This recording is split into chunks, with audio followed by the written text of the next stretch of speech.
Yo, what is excuse me. What is up, man? It's your boy Damn D. Back to give y'all some live news, some live reactions. Now we got Deion Sanders meeting up with Shannon Sharpe. Now y'all know I'm not too fond of Shannon Sharpe, but it seems like Shannon Sharpe and Deion Sanders have a personal relationship. So, you know, hey, it is what it is. If Deion rocking with him, hey, he rocking with him. But they are asking, Deion Sanders is about to talk about, he's about to react to the criticism that he received after leaving Jackson State. So let's get into it. Let's see what they're talking about. When people are hurt, and when people are hurt, oftentimes their first response isn't the response that should be given. Okay. They say things out of emotions and anger, but I listen. Because when a person says stuff, that's what they really feel. Okay. When Facts. They're hurt and out of emotions and anger. Facts. And I just thought to myself, if I didn't know who I was and where I'm headed, and if I didn't know the Lord, I would believe some of those things. Okay. But I know me, I know my heart, Right. I know my intentions off the rip, and I know God. Right. And I know when he speaks. And it's funny that when I first came and I said, God told me to come here, they didn't believe it. Right. But if I say, well, God said it's time for me to go, you still don't believe it. So what do you believe? Right. Right? Hey, people only like when you do stuff for them, right? People only like you when you do stuff for them. But when you do stuff for yourself, they got a problem with it. That's why you always can't please everybody, man. You got one life to live. Yeah, you want to help people, but you also want to help yourself in the process. And what you should believe is, I'm led. Come on, Shannon. Let's get both of us. When the last time we put a football uniform on? but we're still going. Right. So if you don't believe, and successful. Right. So if you don't believe that God has his hands on us, something's wrong with you, because you got this. I couldn't have done this by myself. Right. I had a wonderful coaching staff, or a wonderful AD who allowed me to do the things that we were able to accomplish. But it's no way we could have done those things without being led by the Lord. Right. But you put a blueprint in place. You left a former member from your staff in place. Yeah, but they mad because I got the pen. We put a blueprint in place, but I got the pen. Right. They say, hey, and they upset that. So now, really, you're not gonna get the feeling that I gave you. Right. Because you felt like I let you down. I walked out. First and foremost, and I haven't disclosed this yet. My AD, Ashley Robinson, when I took the job, he said, I want you to do something for me. I said, what's that? He said, at least give me 2 years. At least give me 3 years. He said, at least give me 3 years. He gave you 3 years. So you got it. Okay. You gave him 3. It's real talk. That's what we discussed. Do you? Let's just say, for the sake of argument, you gave them 5 years and says, okay, I'm leaving. What if you gave him 10 years? It ain't gonna be enough, because it's and I understand, because it's love. Right. You fell in love, and I fell in love too. Right. And I felt like we did more than we were expected to do. Correct. We just did it so expeditiously that it overwhelmed you, and you thought it was easy. Because what would normally take someone several years, we did it in 2.5. Right. That's what was staggering. CNN had a segment where they asked, is Deion Sanders a sellout for you leaving an HBCU? People said he sold a dream, then walked out on the dream. You're a con man. Let me stop you right there. Okay, go ahead. What? Hold on. So they say that he's a con man? Wow. They say that Deion's a con man. Con man for leaving for a better opportunity. Only in America. What did I say? I don't know. Exactly.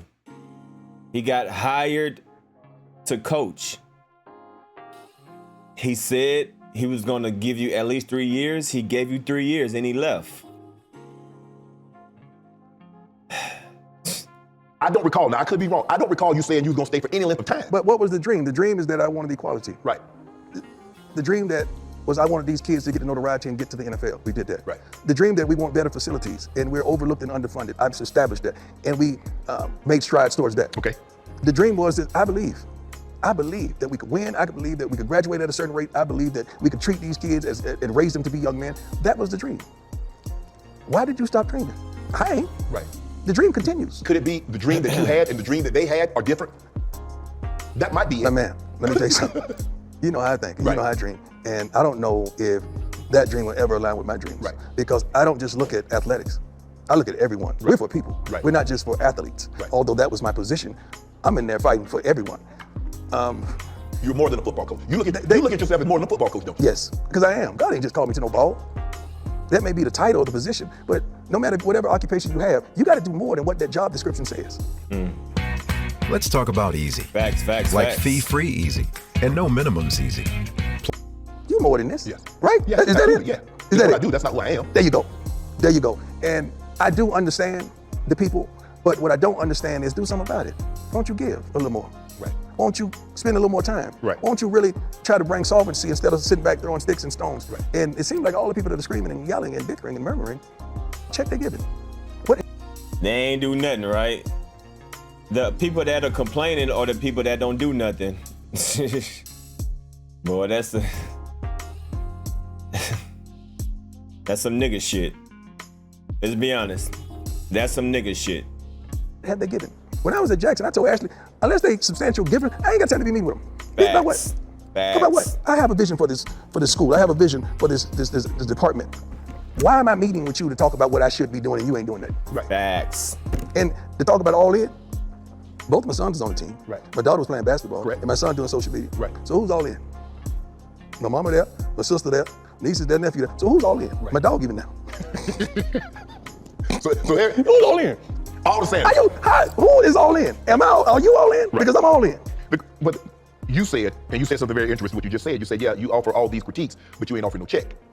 It ain't even just a check. But that's what you need to be able to compete. That's what you need. You need resources. Without resources, Okay, look, forget the football part. Okay. Let's talk about the overall funding of school. Okay. And We're talking about HBCU. period. Uh-oh. Let's talk about it.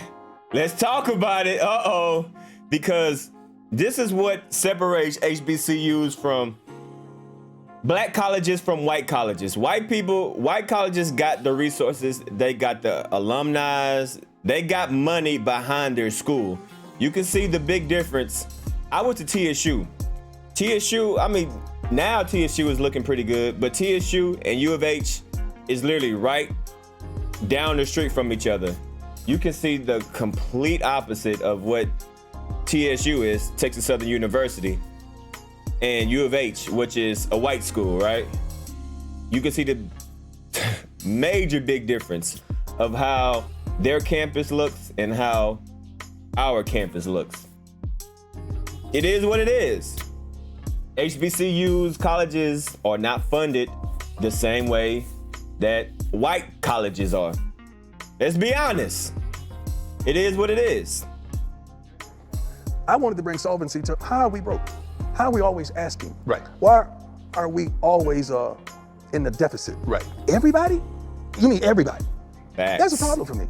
So let's Facts. investigate that. Not saying that anybody's stealing or doing anything unfair. Let's investigate it. So let's find the fault. So if it's the state, if it's the government, where's this coming? This lack thereof. Let's find it.